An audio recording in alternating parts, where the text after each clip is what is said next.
राष्ट्रगाथा channel पर आने वाले सभी श्रोताओं को, दर्शकों को मेरा सादर सप्रेम नमस्कार। हाँ, इस चैनल के माध्यम से जो मैंने कालखंड लिया है इतिहास का, वो केवल 190 वर्ष का, 1757 से 1947 तक का, फिरंगियों के आने से लेकर और ब्रिटिश गवर्नमेंट के जाने तक का। इस बीच में भारत के क्रांतिवीरों ने, वीरांगनाओं ने, देशभक्तों ने शौर्य और वीरता के नए नए पृष्ठ लिखने वालों ने भारत मां स्वतंत्र ना हो जाए उसके लिए संघर्ष किया। भारत मां स्वतंत्र हो रही है उसको छुड़ाने के लिए संघर्ष किया। भारत के काफी बड़े हिस्से के ऊपर भारत मां के शरीर पर विदेशी विधर्मियों का पांव पड़ रहा था, उसको हटाने के लिए, स्वतंत्रता की बेड़ियों को काटने के लिए खुद कट जाने वाले अज्ञात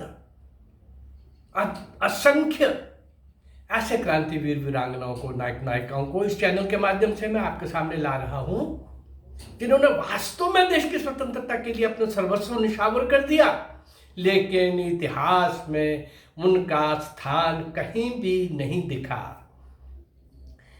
आजादी के बाद इन काले अंग्रेजों ने, जिन्होंने अपने स्पॉन्सर्ड लीडर्स को, फिरंगियों ने जो सत्ता सौंपी थी, उन दुष्टों ने और भी पाप किया कि ऐसे भारत मां के सपूत सपुत्रियों को कहीं भी आने नहीं दिया। और पाप की पराकाष्ठा देखिए, ये ब्रिटिश गवर्नमेंट के साथ ये कांग्रेस, ये नेहरू एंड कंपनी समझौता कर रही थी, रिटर्न एग्रीमेंट कर रही थी।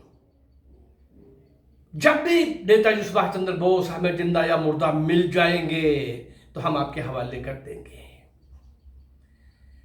इसका मतलब ये तो पक्का हो गया कि 1945 के उस हवाई जहाज कांड के अंदर नेताजी सुभाष नहीं गए, यहीं रहे। वो क्या हुआ, आगे क्या क्या होता रहा, एक लंबा इतिहास है। कुछ कुछ पृष्ठ इसके मैं समय समय पर आपके सामने लाता रहता हूं। कैसे उसके बाद भी उसके नेताजी सुभाष चंद्र बोस के घर का पहरा होता रहा और 1956 तक किस प्रकार से सिविल ड्रेसेस के अंदर भारत के सीआईडी के लोग नेहरू को पल पल की खबर देते थे, नेताजी कहीं घर तो नहीं आए, वगैरह वगैरह। चलिए, ऐसे अनेक पापों को उजागर करता हुआ ये चैनल फिलहाल उन वीर वीरांगनाओं को, नायक नायिकाओं को श्रद्धा सुमन भेंट करने का काम कर रहा है, स्मरण कर रहा है, ताकि आज की पीढ़ी को यह पता रहे कि हमारे पुरखे, हमारे बुजुर्ग, हमारे वो बलिदानी, हमारे वो देश के लिए कुर्बान होने वाले लोग हमारे लिए पूज्य थे, पूज्य हैं, पूज्य रहेंगे। परंतु जानकारी किसी को नहीं। जहां वो जन्मे 2-3-4 पीढ़ियों का गैप आ गया, वहां भी स्मरण नहीं किया जाता, कोई जानता तक नहीं। मेरी छटपटाहट थी कि मैं इन लोगों को आपके सामने लाऊं, इन अमर हुतात्माओं को मैं आपके सामने लाने का प्रयास करूं।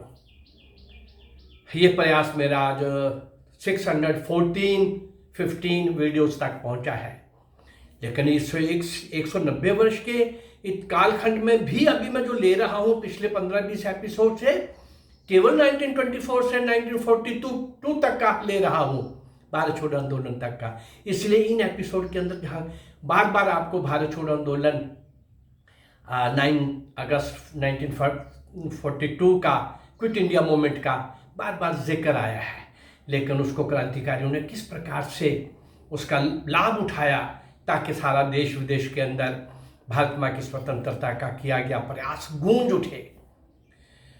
आइए ऐसे ही अज्ञात असंख्य वीर वीरांगनाओं की पंक्ति में, उस श्रृंखला में कुछ नाम आज और जोड़ने का प्रयास कर रहा हूं। श्री भगवान जी बुसारी।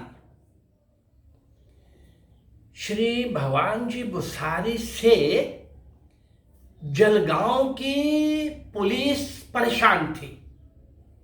सन 1942 की अगस्त क्रांति में भगवान जी बुसारी ने तोड़ फोड़ के काम में सक्रिय भाग लिया था और उसके नाम गिरफ्तारी का वारंट भी निकला हुआ था। भगवान दास बुसारी ने पुलिस के साथ आंख मिचोली खेलना प्रारंभ कर दिया था। वह दिखाई देकर भी अदृश्य हो जाया करता था। वह भूमिगत रहकर आंदोलन को और अधिक गति प्रदान कर रहा था। भूमिगत रह करके 19 महीने काम करने का अनुभव मुझे भी है। 1975 की इंदिरा गांधी की इमरजेंसी जो अत्यंत तानाशाहीपूर्ण थी, हजारों लोगों को एक रात 25 जून की रात लोग सोए और सुबह देखा कि पास में सोया हुआ व्यक्ति भी जेल के अंदर था। वो एक लंबी कहानी है, नई पीढ़ी को शायद ये पता ना हो, लेकिन वो भी बड़ा भयानक इस देश का काला पृष्ठ था। उसको भी लोगों ने लड़ा, परास्त किया, वो बात का विषय है। लेकिन भूमिगत होकर के काम करना अत्यंत कठिन होता है भाई। आपको दिन में लगभग छिपे रहना, रात को मूवमेंट करना, फिर मूवमेंट भी बड़ी सोच समझ के करनी होती है। तरह तरह के अनुभव आते हैं, अच्छे भी बुरे भी, खट्टे मीठे। लेकिन ऐसे लोग जो लगे होते हैं, ईश्वर उनके पीछे होता है और वो बहुत बड़े बड़े काम भी कर जाते हैं। वो क्रांतिवीर और वो उस प्रकार के देशभक्त लोग जिसकी उन्होंने भी कभी कल्पना नहीं की होती। चलिए, ये आंदोलन को और भी गति प्रदान कर रहे थे भूमिगत रह करके। इसी बीच क्या हुआ, महाराष्ट्र में जंगल सत्याग्रह छिड़ गया। ये जंगल सत्याग्रह के बारे में मैंने किसी न किसी एपिसोड के अंदर इसका वर्णन किया है। और भगवान जी बुसारी ने अपने गांव अड़गांव में सत्याग्रह का नेतृत्व किया। पुलिस ने हजारों सत्याग्रहियों पर धुआंधार गोलियां चलाई। उसने भगवान जी बुसारी को पहचान कर उसे गोलियों से भून डाला। भगवान जी बुसारी की मृत्यु 18 अगस्त 1942 को पुलिस की गोलियों से हो गई, बलिदान हो गए। भगवान जी बुसारी के 2 अन्य साथी भी इसमें बलिदान हो गए। भगवान जी बुसारी का जन्म सन 1907 में 1907 में जलगांव जिले के अड़गांव में हुआ था। उसके पिता का नाम श्री स्वरूप जी बुसारी था। भगवान जी बुसारी की शिक्षा मैट्रिक तक हो गई थी। उस समय मैट्रिक भी कोई छोटी शिक्षा नहीं होती थी भाई। लेकिन ये देश की आज़ादी का दीवाना मस्ताना जुनून लेकर पूरी शिद्दत के साथ हर प्रकार से देश को स्वतंत्र कराने का स्वप्न लेकर के चला हुआ था। चलिए आगे बढ़ते हैं। भगवान दास जी बुसारी और उसके 2 अन्य साथियों के बाद सन 1942 के भारत छोड़ो आंदोलन में एक ऐसा भी उदाहरण प्रस्तुत हुआ जब एक परिवार के सभी सदस्यों को फांसी का दंड दिया गया। ये परिवार उत्तर प्रदेश के जौनपुर जिले के कुराहा कसानाही गांव के श्री रामशरण का परिवार था। रामशरण ने आंदोलन में अपना उग्र रूप दिखाया था और तोड़फोड़ में भी भाग लिया था और आगजनी में भी भाग लिया था। हाँ, पूरे का पूरा परिवार ही जुटा हुआ था भारत मां को स्वतंत्र कराने के लिए अंग्रेजों से।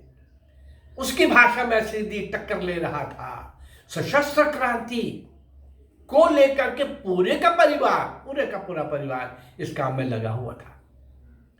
उसे गिरफ्तार करके उस पर हत्या का अभियोग चलाया गया, उसे फांसी का दंड दिया गया। उसके परिवार के श्री एक तो भगवान जी उसके परिवार के जो लोग थे, श्री भगवान दास, श्री राम सहाय और श्री राम जी को भी फांसी के फंदों पर झुलाया गया।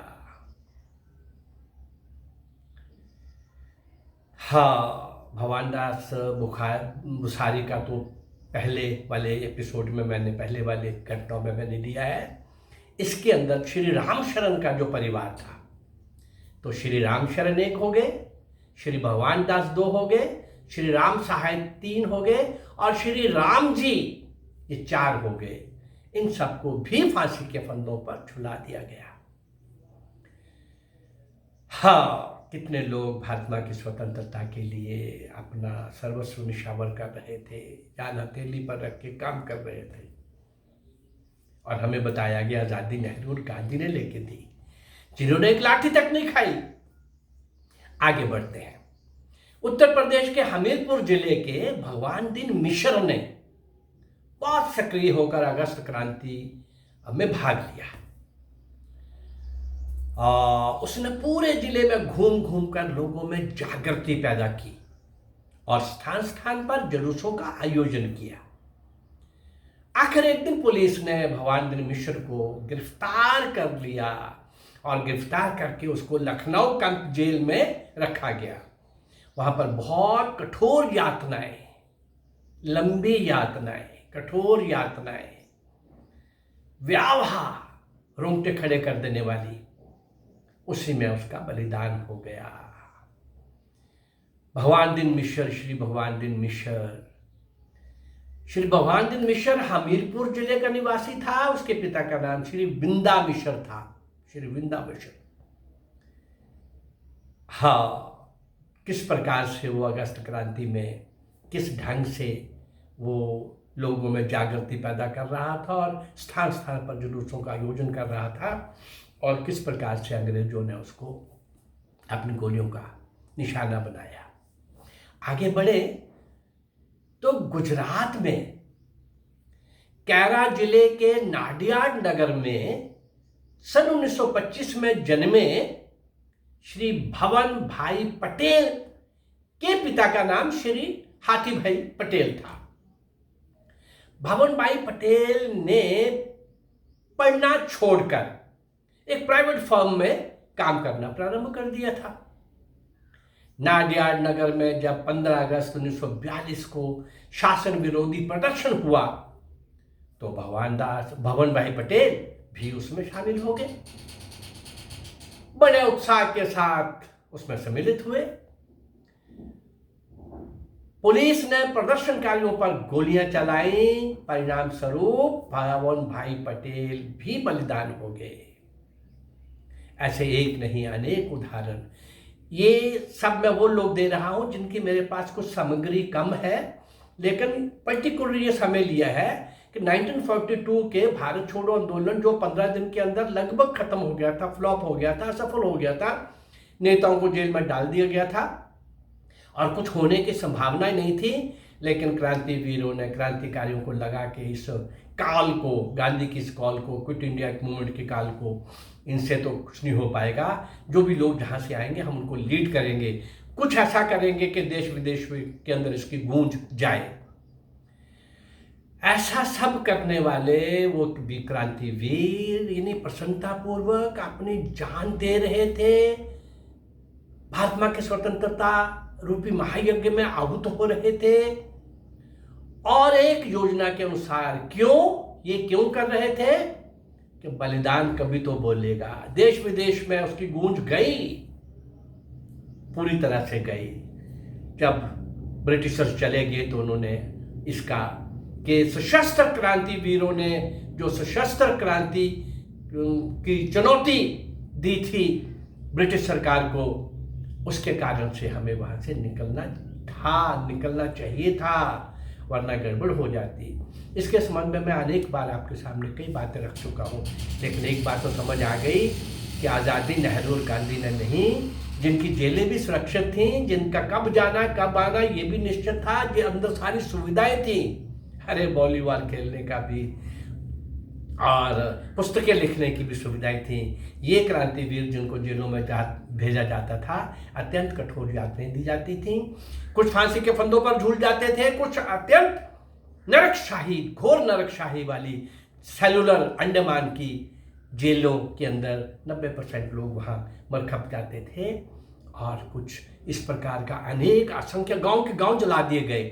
ऐसे सब लोगों की कुर्बानी के बाद मिली आज़ादी को नेहरू और गांधी ने आज़ादी लेके दी। इससे बड़ा कोई मजाक और हो नहीं सकता, इससे बड़ा कोई मजाक और हो नहीं सकता। चलिए, इस चैनल के माध्यम से उन क्रांतिवादियों को स्मरण करना, उनको श्रद्धांजलि देना और इन असंख्य अज्ञात, अल्पज्ञात, पूर्ण रूप से अज्ञात लोगों को आपके बीच में लाना, ये मेरा काम। अगर आपको अच्छा लग रहा है तो इस चैनल को लाइक करिए, सब्सक्राइब करिए और शेयर करिए। नमस्कार, जय भारत, धन्यवाद।